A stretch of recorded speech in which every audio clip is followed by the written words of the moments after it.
Hello, hello, comment vas-tu? C'est H. Aujourd'hui, je te présente le jour, je sais plus, je suis paumée, du challenge Un jour un tarot de Sylvie de Taronaute. Et aujourd'hui, on part sur l'Antiquité. Je n'ai pas de jeu antique dans ma tarothèque. J'aurais tellement souhaité trouver the jeu ancien qui date du XVIIIe siècle. C'est mon rêve. Peut-être qu'un jour j'en aurai un. J'aimerais trouver un tarot du XVIIIe siècle. Mais on se contente de ce qu'on a. Et je vais te présenter un jeu, un des jeux les plus vieux que j'ai dans ma tarothèque, qui est le Grand Éteilla ou le tarot égyptien. Alors, c'est un jeu, je crois que le mien, il date de 1968. Mais il y a des jeux qui ont été publiés dans les années 30, il me semble, qui ont un autre dos. Et moi, je cherche toujours ce jeu avec ce dos différent. Et puis, en fait, Grimaud, c'est Grimaud, hein? Ouais, c'est ça, c'est Grimaud. Avec les années, en fait, ils ont enlevé quelques cartes du jeu. Et celui-ci n'a pas les cartes qu'ils ont enlevées du jeu. Donc, j'aimerais trouver le tarot complet, quoi qu'il en soit. C'est un jeu que je garde dans la catégorie Antiquité, parce que nous parlons du jeu d'Éteilla. Éteilla qui a vécu au XVIIIe siècle, qui était un des premiers occultistes, on va dire. Même si il a été très controversé par ses suivants ou des gens contemporains de son époque, parce que on le traitait de perruquier, ce pauvre monsieur, alors qu'il a fait beaucoup pour la cartomancie. Il s'est fait descendre beaucoup aussi par des personnes comme Papus, il me semble. Papus a une piètre idée une piètre opinion de ce monsieur, de Éteilla, qui s'appelait pas Éteilla à la base, qui s'appelait... C'est un acronyme en fait de Éteilla, j'ai oublié. Ça me reviendra peut-être durant la vidéo. T'as l'habitude de mes trous de mémoire qui surgissent, et puis à la fin de la vidéo, je me souviens.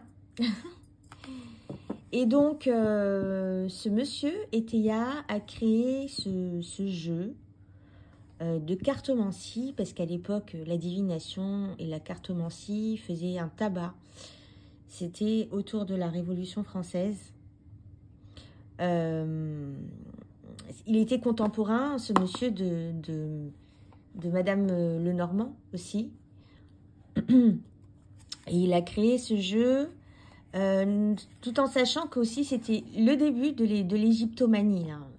C'était avant en fait que Napoléon débarque en Égypte et fasse des découvertes. Donc l'Égypte était... il y avait déjà des personnes qui allaient en Égypte, mais on ne connaissait pas grand-chose à l'Égypte, pardon. Et l'Égypte était très fantasmée. Et Éteilla, lui, pensait que le tarot venait des Égyptiens. On n'a aucune preuve historique aujourd'hui que le tarot vienne des Égyptiens. Donc tu vois, même il écrit « Jeu créé, utilisé par l'ancienne Égypte et perfectionné par les Égyptiens et bohémiens du Moyen-Âge, d'après le grand livre de la Kabbale. »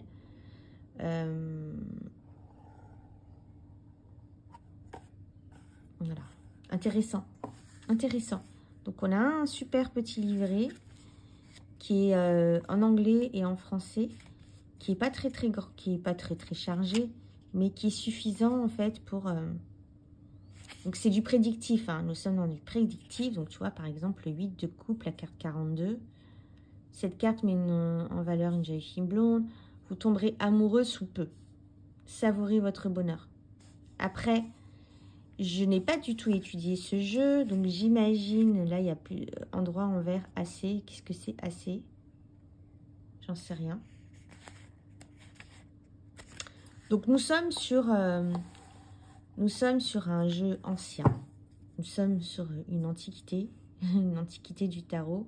Antiquité, là, on ne parle pas pardon, d'époque antique, mais antiquité en tant qu'objet.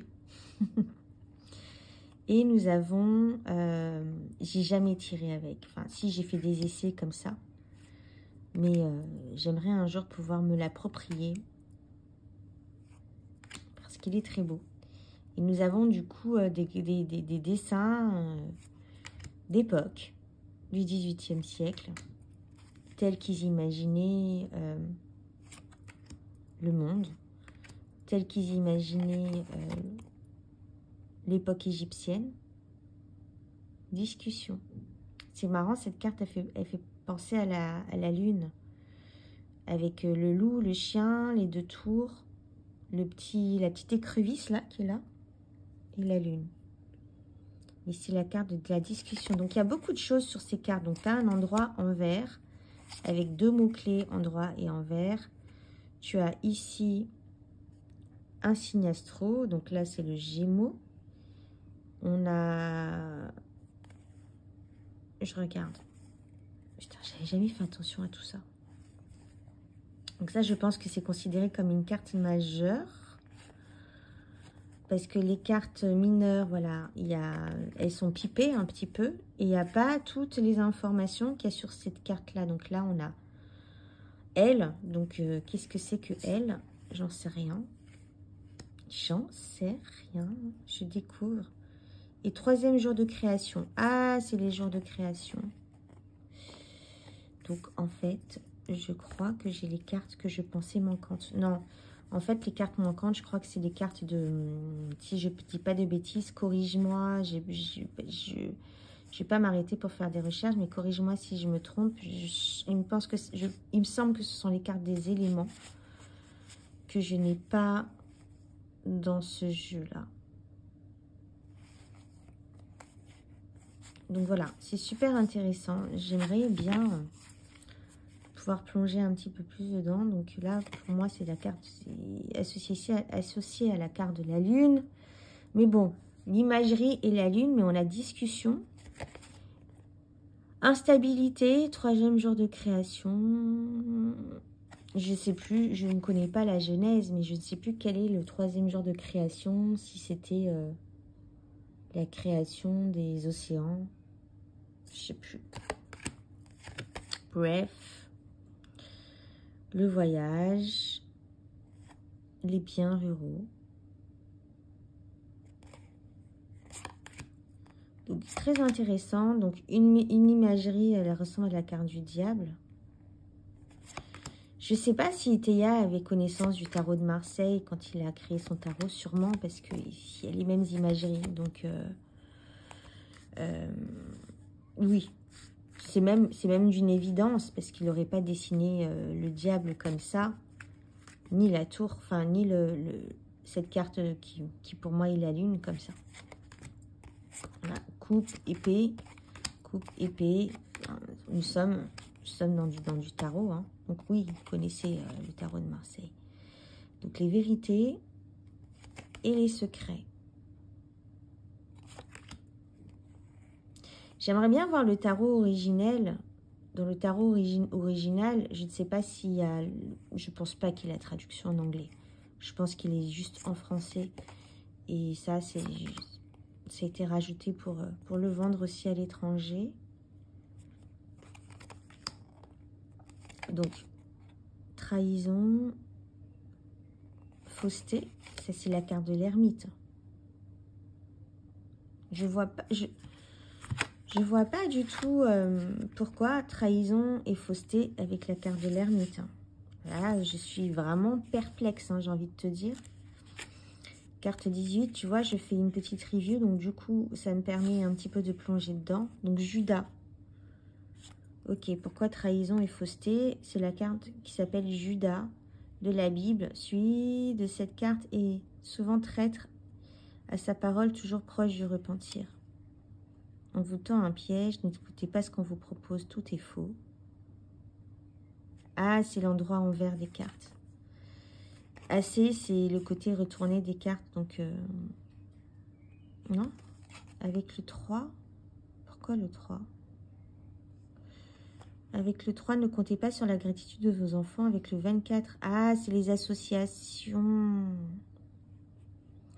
C'est les associations des cartes. Avec le 4, vous triomphez d'une dénonciation calomnieuse. D'accord. Ok, ok. D'accord. Donc, ça marche. J'ai compris. Donc, la carte du fou, la carte 0. Arbitrage, opinion. On dirait la carte du jugement. Donc, peut-être qu'on peut le tirer juste avec les mots-clés. J'ai jamais tenté. J'ai jamais fait de tirage avec, je l'avouerai. En fait, j'ai passé plus de temps à le regarder. Et quoique, tu vois, je ne l'ai pas bien observé parce que j'avais peu fait attention à ces éléments supplémentaires sur la carte. Les jours de création. Célébrité, entreprise, probité, malhonnêteté. Intéressant, hein? L'amour, ça ressemble aux 2 de coupe, le désir. Très, très intéressant. Donc, j'ai voulu à un moment donné le vendre, ce jeu, mais je sais pas si tu me connais un petit peu. Moi, je suis une fan d'histoire. L'histoire... l'histoire surtout de... Pas l'histoire européenne. Je connais que ça parce que j'ai été dans une école française. Et du coup, j'ai... premier jour de création. Passion. J'ai vachement exploré certains sujets, certaines époques. Donc, je me suis intéressée beaucoup au Moyen-Âge. Je me suis intéressée beaucoup à la période, au XVIIIe siècle, à cette période de Louis XVI et de la Révolution française. Aussi, beaucoup à le Moyen-Âge, ouais. Parce que j'adore tout ce qui est architecture de cette époque. Et puis à l'époque de Louis XIV aussi, beaucoup.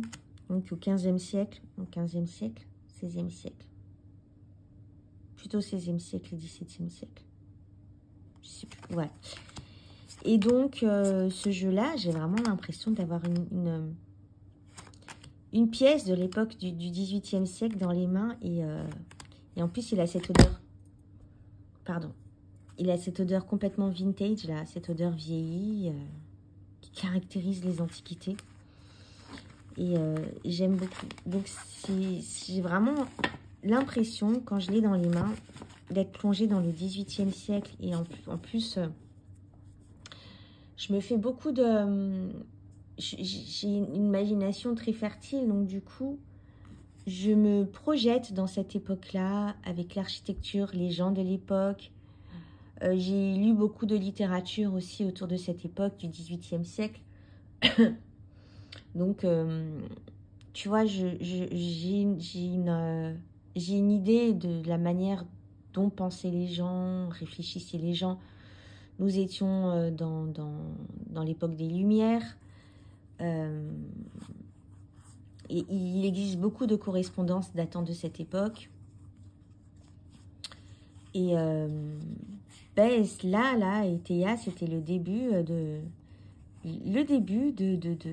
des gens qui s'interrogent sur le monde et qui s'interrogent sur les origines du monde. Ça a toujours été, hein, mais d'autant plus à cette époque-là où ils ont commencé vraiment à faire des fouilles, à s'intéresser à tout ce qui est archéologie, etc., en dehors du continent européen. Donc c'est intéressant. Donc ils fantasmaient beaucoup les choses. Il n'y avait pas beaucoup de preuves de ce qu'ils étayaient, de ce qui était à étayer. Bref. Donc voilà, c'est mon tarot antique et je te dis à demain pour la prochaine vidéo. Bye.